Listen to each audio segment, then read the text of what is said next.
L'homme est malade parce qu'il est mal construit.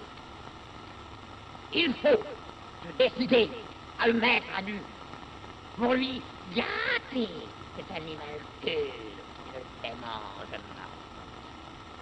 Dieu, et avec Dieu, ses organes, oui, ses organes, tous ses organes, car, tuez-moi si vous le voulez, il n'y a rien de plus inutile que Olha aí quem tá de volta. Por essa você não esperava, né? Nem eu esperava isso direito, mas uma semana depois estamos aí ouvindo e gravando juntos o Para Acabar com o Juízo, seu podcast semanal, né? Semanal, com a leitura do Anti-Édipo. Eu tô abrindo aqui o site do Anchor, que era o Anchor, agora Spotify for Creators, para ver qual episódio é. Estamos aí, temos gente escutando, hein? 11 pessoas escutaram semana passada para cá o episódio número 211. E hoje a gente está aí gravando o 212. Bom, não sei, tô meio perdido aí. Eu tô fazendo agora curso de gastronomia. Hoje a gente fez Ratatouille. E muitas piadas foram feitas sobre ter ratos na cabeça, o que eu acho muito bom, porque eu acho uma referência genial ter Ratatouille, o filme, como uma referência tão popular. Ficou bom, Ratatouille, apesar de que eu acho que eu tô desenvolvendo uma gastrite, assim, né? Muito bom estar terminando o doutorado, assim, você perceber que você tá acima do peso, desenvolvendo gastrite. Se você dorme mais de 6 horas por dia, é uma vitória. Parabéns. Precisava resetar a vida, tá? Queria dizer não, mas vamos que vamos. Não, agora tem uma missão que é da hora, que é tentar agendar banca de doutorado. Caraca, vou fazer uma tabela pra galera. Enfim, a garganta tá meio pegando também, mas nem só de reclamações vive a vida, né? Eu não sei muito mais o que dizer sobre hoje. Eu não sei o que tá acontecendo muito, tô meio perdido. Parece que hoje é quarta, terça ainda, mas já é quinta. A semana está voando.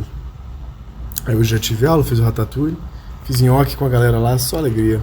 Cara, cozinhar é bom pra caramba. Engraçado, hoje eu quase não peguei em facas, fiquei muito na louça e, como que se diz? Orquestrando lá o rolê, sendo orquestrado também. É isso, minha gente, meu povo, minha povo. No mais, chove com raios aqui na cidade. Fiquei pensando isso, né, como esses raios nesse planalto aqui de São Paulo são antigos, né? Deve ser. Quantas tempestades esse platô já não viu? São muitos platôs, né, tio Deleuze? E sem mais delongas, né? Porque tô realmente meio perdido dos acontecimentos. Eu acho que eu comecei a gravar meio repentinamente aqui. Estamos aí. Eu vou botar o despertador aqui, cara. São 3h32. Então a gente vai até 3h52 nessa leitura aprazível aqui. 15h52. Paciente não apareceu? Aí deu a chance aí de, nesse horário das 3, fazer essa gravina. Bora então, meus jovens, minhas jovas. Aí a Ziazinha batendo um canecão de café aqui, porque tá antes das 4. Parece que tem um rasgo no meu estômago. Eu comprei até uma erva aí pra fazer um chá, espinheira santa, se eu não me engano. Vamos ver de qual é. Enfim. Bom, na nossa brincadeira aqui, a gente tá na página 421, e aí eles vão falar de Proust, né? Infelizmente tem isso também. Eu vou voltar um pouquinho aqui só pra gente ver do que tava se falando. E a gente segue, e hoje é o último dia que a gente segue, no parágrafo que chama-se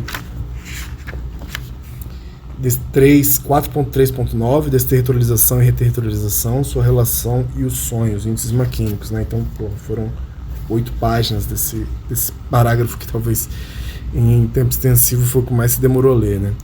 Aí na 421 a gente tem aqui, conte as linhas comigo, 1, 2, 3, 4, 5, 6, 7, 8, 9 linhas, 10 linhas. No final da 10ª linha tem que capaz de criar o que então? Uma terra nova. Aí eu vou daqui, é preciso.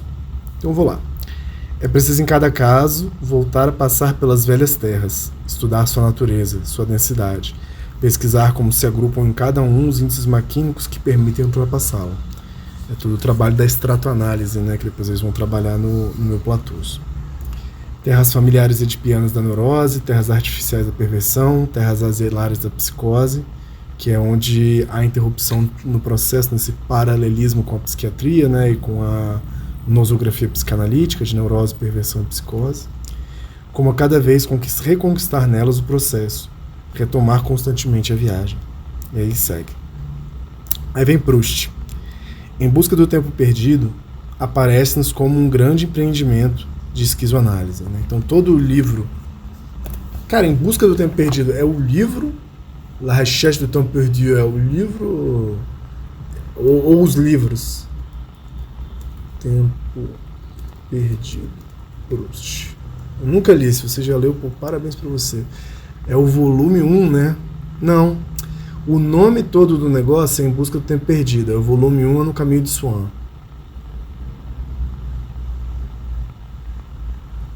Beleza. Ó, Em Busca do Tempo... Na Wikipédia português. Em Busca do Tempo Perdido, A La Recherche du Temps Perdu, é uma obra romanesca de Marcel Proust, escrita entre 1908 e 1909 e 1922. Tem aqui 1908/1909 e 1922. Ah, que doideira, né, cara? Com bom tempo escrevendo isso, né? 14 aninhos. Publicada entre 1913 e 1927, em 7 volumes. Os 3 últimos póstumamente. Caramba. Aí, o volume 1 é o lado de Swan. O número 2 é A Sombra das Raparigas em Flor, né? L'ombre de jeune fille en fleur. Le Côté de Guermantes, O Caminho de Guermantes. O volume 4, Sodoma e Gomorra, publicado em 2 volumes, hein? Caralho, volume 4 é foda. Aí A Prisioneira, volume 5, publicado postumamente em 23. Albertine Disparue, A Fugitiva, né? Albertine Desaparecida. Publicado como A Fugitiva, La Fugitive. O 6º volume. E O Tempo Reencontrado, né? Que é o 7º volume.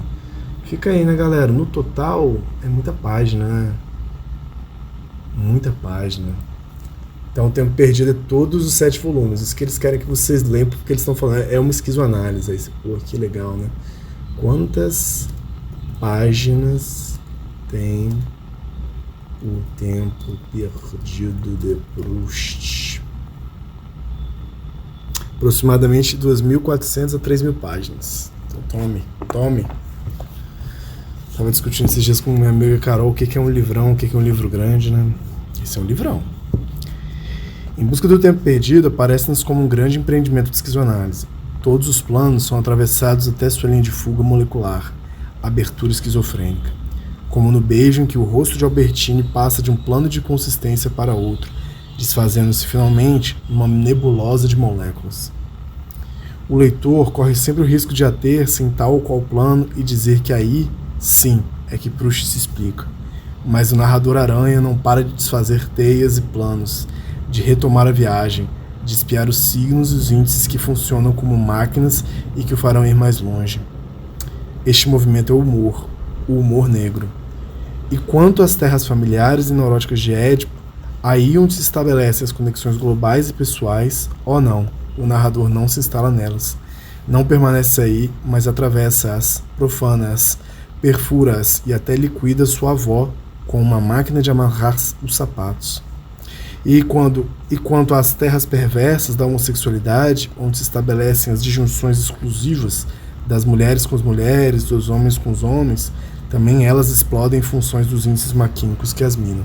Então eles estão falando, né, das 3 sínteses do inconsciente, a conectiva, a disjuntiva, e como o romance de Proust ele as implode, né, ou faz aparecer, por meio dos índices maquínicos, o seu uso legítimo, né? Como conexões parciais, como disjunções inclusivas, né? E as terras psicóticas, por sua vez, com suas conjunções fixas, Charlus é certamente louco, e talvez Albertine também o fosse. São atravessados até o ponto em que o problema não se coloca mais assim. O narrador prossegue em seu próprio empenho até a pátria desconhecida, a terra desconhecida que é única, cria sua própria obra em andamento, A Busca do Tempo Perdido, In Progress, que funciona como uma máquina desejante capaz de recolher e de tratar todos os índices. Bonito isso, né? Recolher e de tratar todos os índices, né? A máquina desejante como esse operador de recolhimento e tratamento dos índices maquínicos, desses que são os indicativos não representados do processo que fogem. As partículas de não sentido, depois o Guattari vai falar bastante nesses termos, né? Vai a essas novas regiões onde as conexões são sempre parciais e não pessoais, onde as conjunções são nômades e plurívocas, e onde as disjunções são inclusas, onde a homossexualidade e a heterossexualidade já não podem se distinguir. Mundo das comunicações transversais, onde o sexo não humano, finalmente conquistado, se confunde com as flores, terra nova onde o desejo funciona segundo seus elementos e seus fluxos moleculares. Essa viagem não implica necessariamente grande movimento em extensão. Ela se faz imóvel num quarto, num corpo sem órgãos. Viagem intensiva que desfaz as terras em proveito da que ela cria. É muito Mil Platôzeiro essa parte aqui. Podia totalmente estar no Mil Platôs, tanto no Platô do Corpo Sem Órgãos quanto do De Vere. Muito legal, muito interessante. É interessante pensar também que o Deleuze tem um livro sobre Proust antes do encontro com o Guattari, né? Quer ver? Livro de Deleuze sobre Proust. Eu acho que é Proust os Signos mesmo, né? Mas aí ele tem uma reedição. Primeiramente foi publicado em 64 e depois ele tem uma ampliação, né?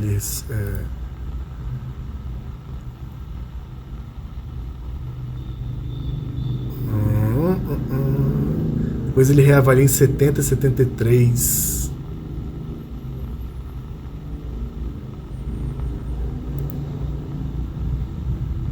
Pronto, aqui no Wikipedia tem. O livro Filósofo de Deleuze, no qual o autor explora o sistema de signos na obra do célebre romancista francês Marcel Proust, foi publicado pela primeira vez em 64. Sua segunda edição de 72 acrescentou um 8º capítulo conclusivo, A Imagem do Pensamento, ou A Imagem do Pensamento. Aí tem uma terceira edição em 76, que acrescentou uma segunda parte completa, A Máquina Literária, e é isso. E aí é interessante, aqui ó,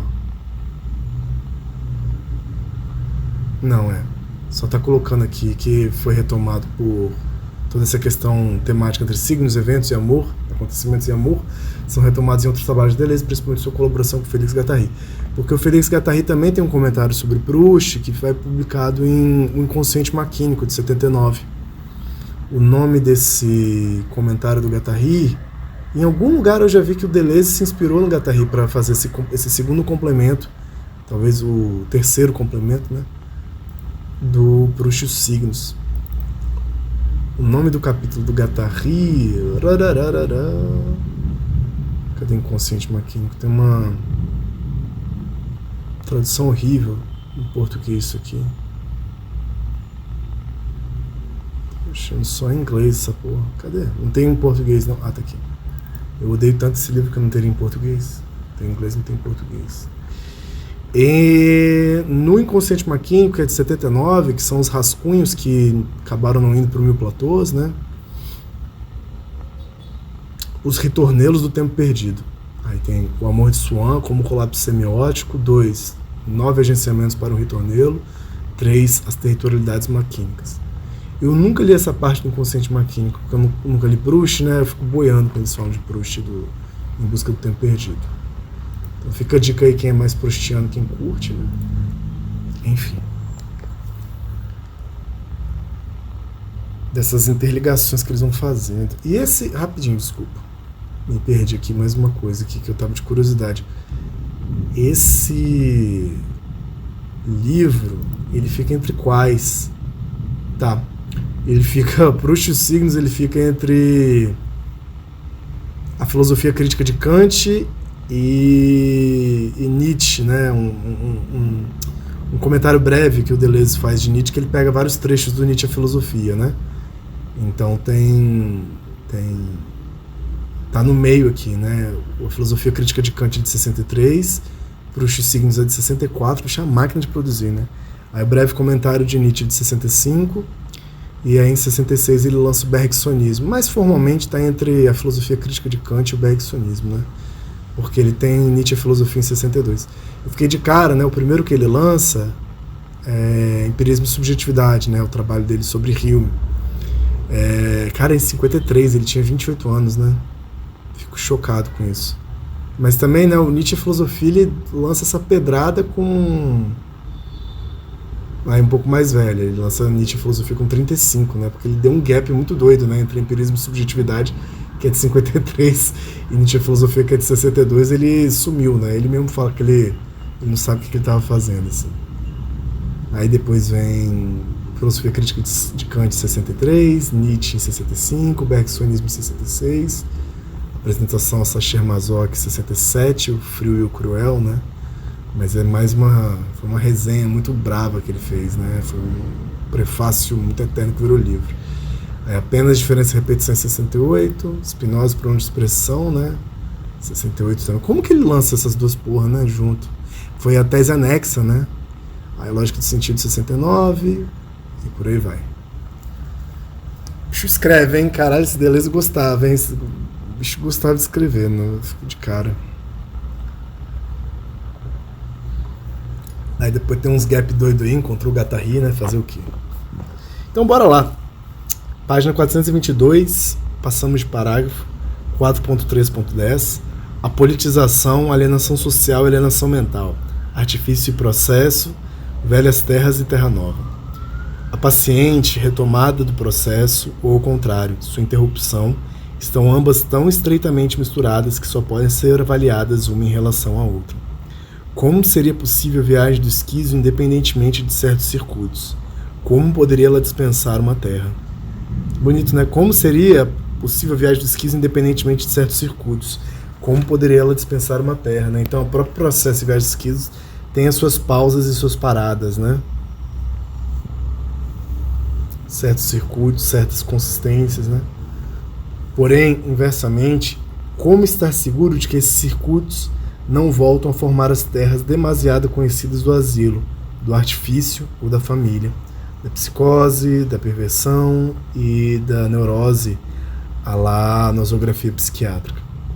Voltamos sempre à mesma questão, do que sofre o esquizo, cujos sofrimentos são indizíveis. Será que ele sofre do próprio processo, ou então de suas interrupções, quando neurotizam em família na terra de Édipo, quando se psicotiza em terra de asilo aquele que não se deixa de penizar, quando se perverte em meio artificial aquele que escapa o asilo e a família? Talvez haja tão somente uma doença, a neurose, a podridão edipiana pela qual se medem todas as interrupções patogênicas do processo. Polêmico, né? Talvez só haja mesmo uma doença, né? A neurose, como essa interrupção familiarista do processo, né? A podridão edipiana pela qual se medem todas as interrupções patogênicas do processo. É a partir da neurose que essas sínteses inapropriadas, né, inadequadas do inconsciente vão se construir, né? As conexões globais, as sínteses disjuntivas exclusivas e as sínteses de consumo sedentárias, né? A maior parte das tentativas modernas, hospital diurno, noturno, clube de doentes, hospitalização em domicílio, instituição e até antipsiquiatria, continuam ameaçadas por um perigo que Jean-Henri soube analisar profundamente. Como evitar que a instituição volte a formar uma estrutura asilar, ou que constitua sociedades artificiais perversas e reformistas, ou pseudo-familistas residuais, maternais ou paternalistas, inclusive na clínica, né? Isso é bem importante. Lembrando só que Jean-Henri foi o camarada que convidou o Guattari a participar da clínica de Labor, né? Na década de 50, e também a frequentar os seminários de Lacan. E esse problema das instituições, né? Como não fazer com que um grupo ou uma instituição, né? Uma instituição psiquiátrica que seja, mesmo que alternativa, não volte, né, para esses reformismos, esses assistencialismos, né? Esse polo maternal paternalista. Como que ela não se reedipianize, né? Como que ela possa ser um ponto de abertura, né, para o processo. E nesse sentido, um lugar de afirmação, um lugar de ação, um lugar de criação, né? Não nos referimos às tentativas da psiquiatria dita comunitária, cujo objetivo confessado é triangular, edipianizar todo mundo, pessoas, animais e coisas, até o ponto que se verá uma nova raça de doentes suplicar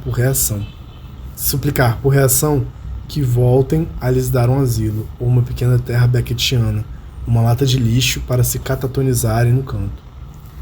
Aí uma questão aí da psiquiatria da época, né, e dos processos de internação. Tem comentários bem pertinentes com relação a isso, quem quiser saber mais, no Revoluções Moleculares, né, ou a Revolução Molecular, como é que é o nome do livro?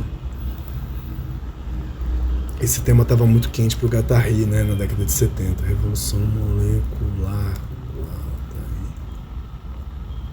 É a Revolução Molecular, que tá até com essa edição nova aí da Ubu.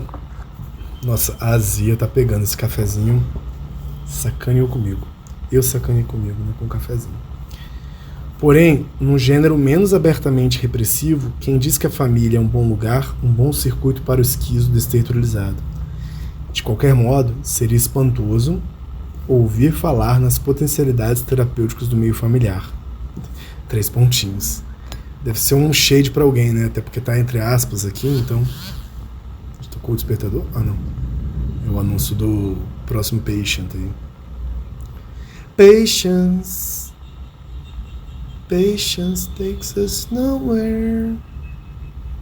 Só conferindo se tá gravando aqui ainda, porque às vezes ele me sabota. Então, e a cidade inteira? O bairro? Que unidade molar formará um circuito suficientemente nômade?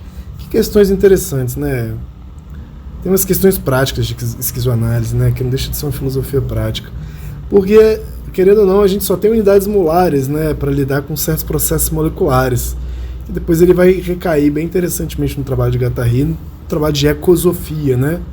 Mas olha essa pergunta, que unidade molar, será a cidade inteira, o bairro, formará um circuito suficientemente nômade, né? Por que eles são unidades molares? Porque eles tendem a certas representações, né? A política representativa da cidade, os projetos urbanos, as associações de bairro, o próprio bairro como instituição administrativa de uma cidade, né? Mas ao mesmo tempo que ele tem essa molaridade, eles são lugares de fluxos moleculares, né? Se passando o tempo todo. Inclusive de linhas de fuga, né? Como impedir que a unidade escolhida, mesmo que seja uma instituição específica, não constitua uma perversa sociedade de tolerância? Aí, os caras sendo brabo, né? Não pode ter qualquer coisa, não. Um grupo de ajuda mútua que oculte os verdadeiros problemas. Olha que questões institucionais interessantes, né? Poxa, aqui é ápice da análise institucional. Será a estrutura da instituição que a salvará? Mas como a estrutura romperá sua relação com a castração neurotizante, pervertizante, psicotizante? Como produzirá algo distinto de um grupo sujeitado? Totalmente Guattari, né? Que é um grupo que não aceita a própria morte, né? Que não aceita, que não consegue constituir o seu próprio funcionamento a partir de uma autonomia, né? A partir de si, para não falar de uma interioridade do grupo, né? Aí tocou o despertador, mas a gente termina esse parágrafo aqui. Como dará livre curso ao processo, se toda sua organização molar tem a função de ligar o processo molecular? Olha que bonito, né? Eu gosto desse tema do molar e do molecular. E até a psiquiatria, particularmente sensível à abertura esquizofrênica e à viagem intensa, se esgota na proposta da imagem de um grupo sujeito, imagem, né? Sabor, grupo sujeito. Odeio essa parada do sabor.